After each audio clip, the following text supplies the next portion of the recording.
Les doués d'intelligence, les surdoués, les éveillés, etc. Je ne parle pas forcément d'autres personnes malveillantes. Je parle aussi, ça peut être vous, ça peut être moi, ça peut être nous deux, ça peut être les autres. Mais il faut toujours s'inclure là-dedans parce que nous sommes en formation. Donc, les doués d'intelligence, comme dit Allah, ce sont les gens qui méditent, qui essayent qui ont aussi de l'intelligence, mais cette intelligence, elle peut être mal utilisée. Elle peut être utilisée pour son ego, donc satisfaire son orgueil. Oui, je suis intelligent, je fais tout par moi-même, par mes propres efforts, je sais tout moi-même. Mais ça peut être aussi utilisé à bon escient pour aider l'humanité, pour aider les autres, pour être au service des autres, pour être témoin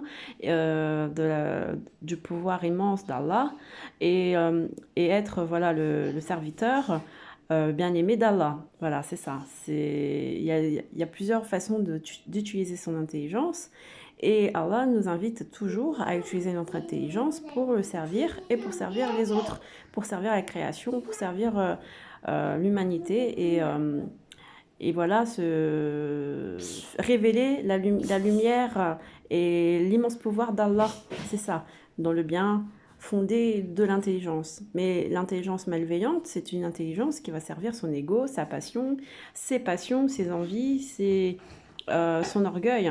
Et ça, c'est de la mauvaise intelligence mal appropriée, malveillante, mal utilisée, et ça incite aussi les autres à faire de même, à faire de la mauvaise utilisation de leur intelligence. Donc tout ça, c'est pas bien.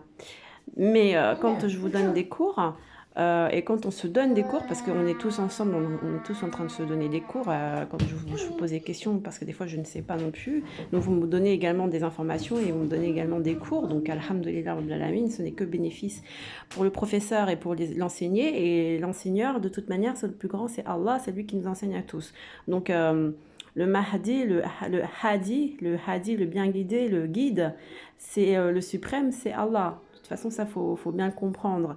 Mais ce que j'ai envie de vous faire comprendre, c'est que c'est pas parce que nous avons la religion à l'islam que nous devons nous exclure des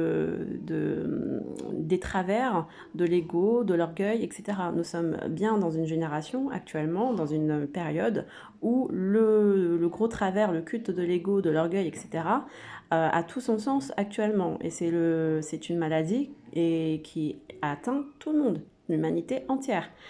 Donc, je vous invite vraiment à faire preuve d'humilité. Je parle pour vous, je parle pour moi. D'accord?